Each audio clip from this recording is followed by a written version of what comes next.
Assalamualaikum warahmatullahi wabarakatuh. Halo teman-teman, balik lagi sama aku Sabrina. Gimana nih kabar kalian hari ini? Masih semangat dong belajar matematikanya? Nah, sebelumnya kan kita kenalan sama dasarnya. Hari ini kita bakal lanjutin pembahasan kita ke bagian yang paling seru, yaitu rumus teorema Pythagoras. Penasaran gimana cara pakainya buat cari panjang sisi segitiga yang hilang? Yuk kita bahas. Nah, sebelum kita mulai, ada 3 hal nih yang bakal kita kuasai hari ini.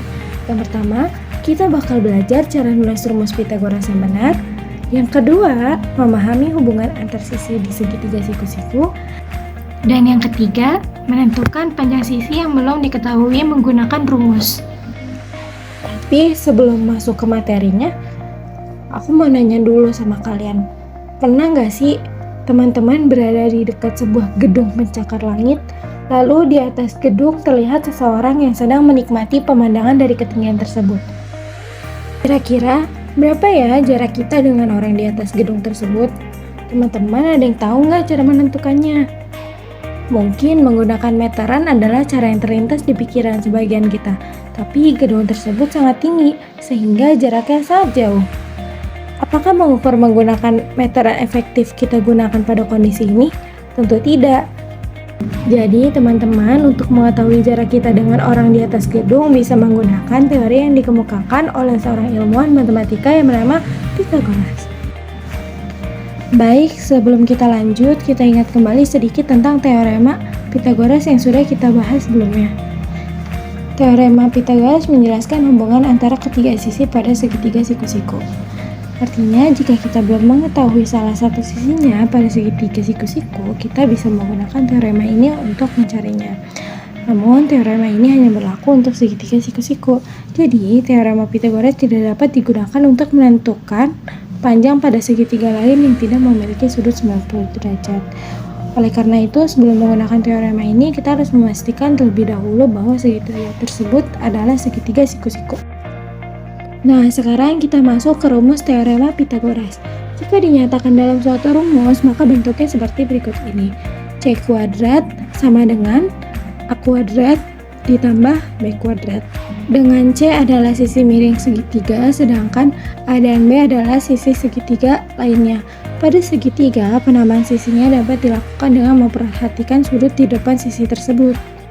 Sisi yang berada di depan sudut C kita sebut sisi C. Sisi yang berada di depan sudut B adalah sisi B.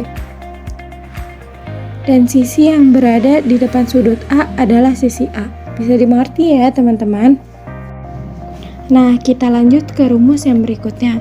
Umumnya rumus dari teorema Pythagoras ini digunakan dalam mencari panjang sisi miring. Namun, kita juga dapat menggunakan rumus tersebut untuk mencari panjang sisi alas dan sisi tinggi. Nah, di sini ada 3 rumus ya. Yang pertama, rumus untuk mencari panjang sisi alas adalah A kuadrat sama dengan C kuadrat dikurang B kuadrat. Kemudian rumus untuk mencari panjang sisi tinggi itu B kuadrat sama dengan C kuadrat dikurang A kuadrat.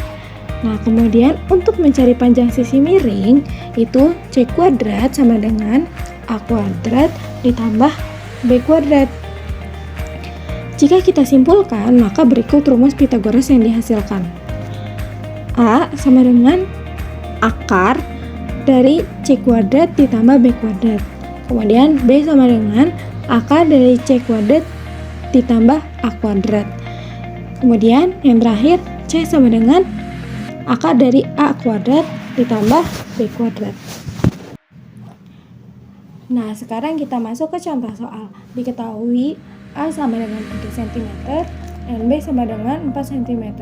Yang ditanyakan adalah panjang sisi miring atau C. Nah, untuk penjelasannya seperti apa? Kan tadi sudah dijelaskan apa rumus jika kita mencari sisi miring. Nah, rumusnya adalah C kuadrat sama dengan A kuadrat ditambah B kuadrat. Kemudian tinggal kita substitusi angka yang tadi sudah ada di soalnya. A adalah 3 dan B adalah 4. Jadi tinggal kita masukkan ke dalam rumusnya.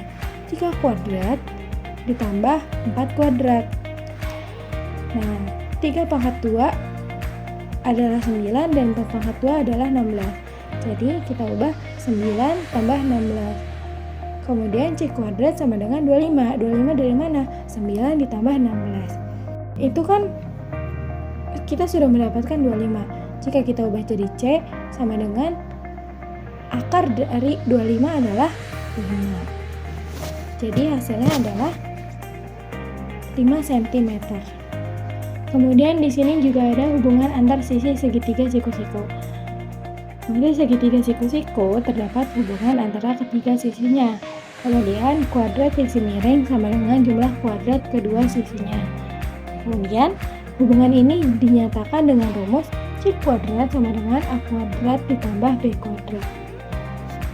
Nah, di sini aku ada tips mengingat rumus Pythagoras. Yang pertama, sisi miring atau C selalu paling panjang. Jadi setiap segitiga, sisi miring itu pasti selalu yang paling panjang. Dan kalau kita mau menulis rumus lain, itu setelah sama dengan itu pasti diawali dengan C dulu, kayak A sama dengan C kuadrat ditambah B kuadrat, seperti itu. Kemudian rumus utamanya adalah, jangan lupa nih, rumus utama dari teorema Pythagoras yaitu C pangkat 2 sama dengan A pangkat 2 ditambah B pangkat 2. Kemudian yang terakhir, untuk mencari sisi lain cukup ubah susunan rumus. Baik, setelah kita memahami rumus teorema Pythagoras tadi, sekarang kita coba latihan soal nih. Aku udah buat beberapa soal untuk kalian jawab. Untuk pertanyaan yang pertama, berapa panjang hipotenusanya jika diketahui sisinya 5 cm dan 12 cm?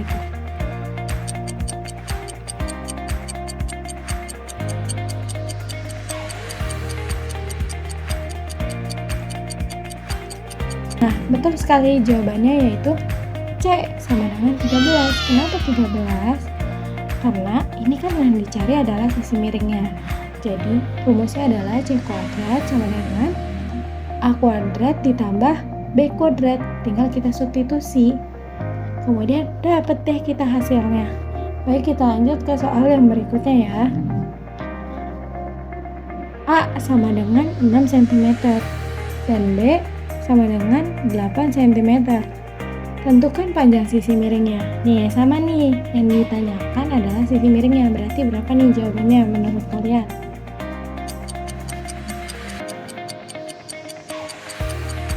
Yap, betul sekali. Jawabannya adalah 10.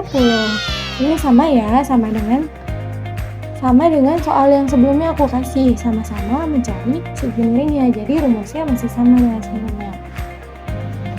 Nah, dari pembelajaran kita hari ini kita dapat menyimpulkan beberapa. Yang pertama, rumus utama teorema Pythagoras adalah C kuadrat sama dengan A kuadrat dan ditambah B kuadrat. Yang dimana A sama dengan sisi siku-siku, B juga sama dengan sisi siku-siku, dan C adalah sisi miring atau hipotenusa. Yang kedua, rumus ini menunjukkan hubungan tetap antara ketiga sisi segitiga siku-siku. Yang ketiga, dari rumus utama kita bisa menghitung sisi yang belum diketahui jika dua sisi lainnya diketahui. Yang keempat, menghafal rumus utama cukup sederhana. Hipotenusa sama dengan sisi A,